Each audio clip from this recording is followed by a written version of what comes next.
The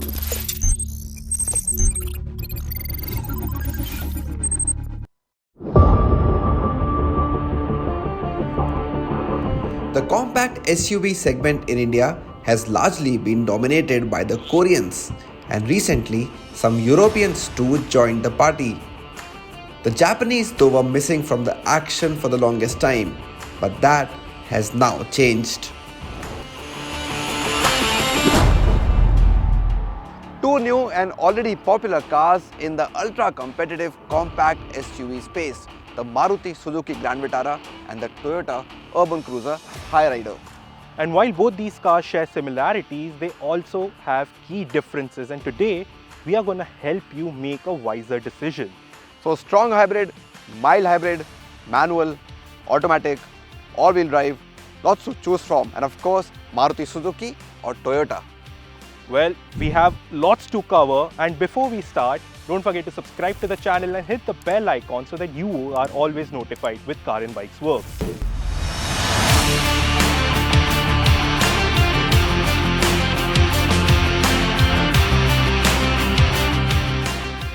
The Grand Vitara and the HyRyder are technical siblings. Both are built on the same platform and share a similar set of features. What's distinct though are the hybrid powertrains.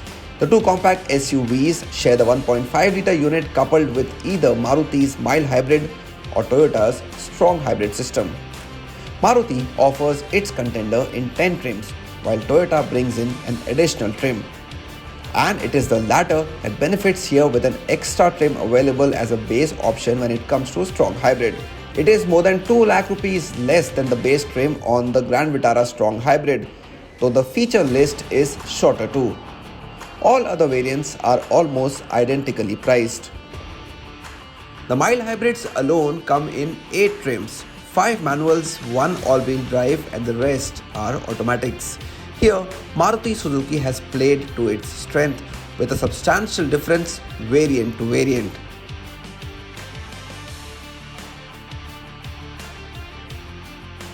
Next is understanding your driving requirements.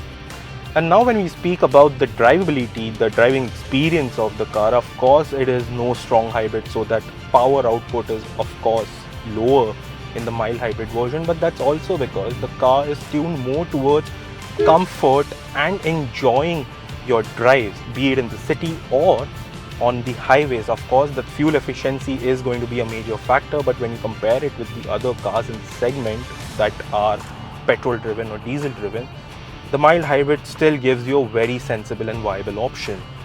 There's one caveat though. Now, the mild hybrid versions of both these SUVs does have its own limitations, but what also works in its favor is the fact that it gets the all-wheel drive system with the HyRyder as well as the Grand Vitara.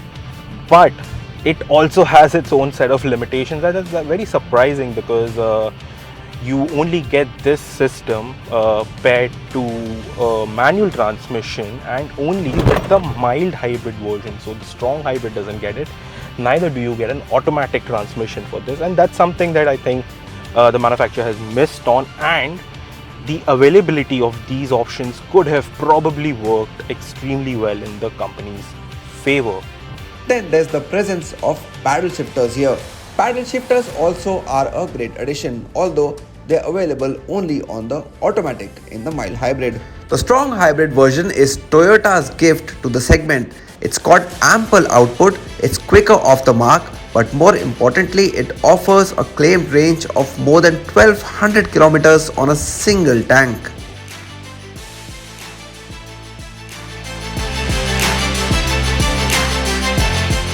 Just love it when this strong hybrid car starts in pure EV mode. Absolute silence all around you, can't hear the engine, hasn't come into the play yet.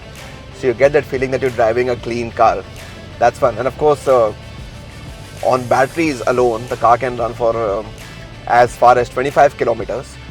And that contributes to the overall fuel efficiency figure on this SUV. Given the fact that the strong hybrid version returns 27.97 kilometers per litre on a single fuel tank, is not just class leading but incredibly satisfactory in the long run. Of course, even on the mild hybrid, the effort from Maruti Suzuki has been to give you a good number when it comes to fuel efficiency, but you cannot compare that to the strong hybrid version. And this, of course, has been one of the biggest selling points of this car. It's clear that the strong hybrids have the upper hand here. Not only are they vastly fuel efficient, but also are fun to drive.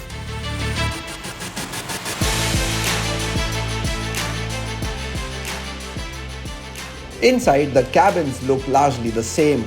The only difference between the brands is with the interior shade. The Grand Vitara's mild hybrid variants come with a cabin finished in dual tone black and maroon shade, while the same variants of the HyRyder get an all black theme. The slight differentiating factor is when it comes to features. But the equipment list is even more interesting on the strong hybrids. Now both Maruti Suzuki and Toyota have decided to give you a lot more features on the strong hybrid versions of both these compact SUVs, the Grand Vitara as well as the Urban Cruiser HyRyder. So if you do decide to buy this one and spend time driving the strong hybrid version that I am doing right now, you will of course feel that you're sitting in a more luxurious, more feature-rich car. So features like a wireless charger, ventilated seats, both of them on the front row, a full digital cluster, and on the strong hybrid that really helps because it gives you a lot of vital information on how the car is doing in terms of fuel efficiency and other features. You also get a head-up display on this strong hybrid version. So yes, you do spend more, but you also get a lot more in terms of features on the strong hybrid versions of the car, and that is something I really like. The list of safety features on the strong hybrids of both brands is nearly identical, but Toyota does get some additional equipment like traction control system and brake assist.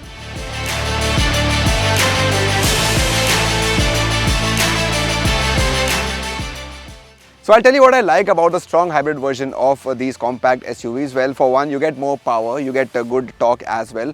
The additional boost comes from the battery. So if you're someone who loves to drive, you will like spending time on the driver's seat of the strong hybrid version of either the Grand Vitara or the HyRyder for that matter. And the other factor is refinement. It feels like a good luxury vehicle to be sitting in because the NVH levels are well in control. The engine is refined as well. So overall, you get a nice, pleasurable experience while driving this vehicle. What doesn't work for me on this strong hybrid is the limited number of options in terms of drivetrain. So the only thing you have to take, you don't have a choice, is of course the CVT. There is no manual here, there is no four-wheel drive here, there is no paddle shifts available on the strong hybrid version of the car. Yes, you get more features, but in terms of all those drivetrain options, I think the mild hybrid scores better on both the Maruti as well as Toyota. Well, absolutely, Shams, but my driving preference is more tuned towards comfort, and the mild hybrid version of the HyRyder does justify that. I do love that on longer journeys it does give you a better fuel efficiency. Of course, it cannot be compared with the strong hybrid version of it, but when you compare it with the other options that you get in the segment, the mild hybrid does absolutely brilliant work in that aspect. Both the Grand Vitara and the Urban Cruiser HyRyder bring a breath of fresh air to the highly competitive compact SUV segment. The availability of alternate powertrains are greener and cleaner alternatives to the Hyundai Creta, Kia Seltos, Volkswagen Tiguan, Skoda Kushaq and the MG Aster. Currently between the two, it is the Toyota that offers a more rewarding warranty package on the HyRyder, both on the strong as well as mild hybrids. Between the two powertrains though, the strong hybrid version comes out as a winner as it offers a better drive, a higher fuel efficiency and a longer set of features.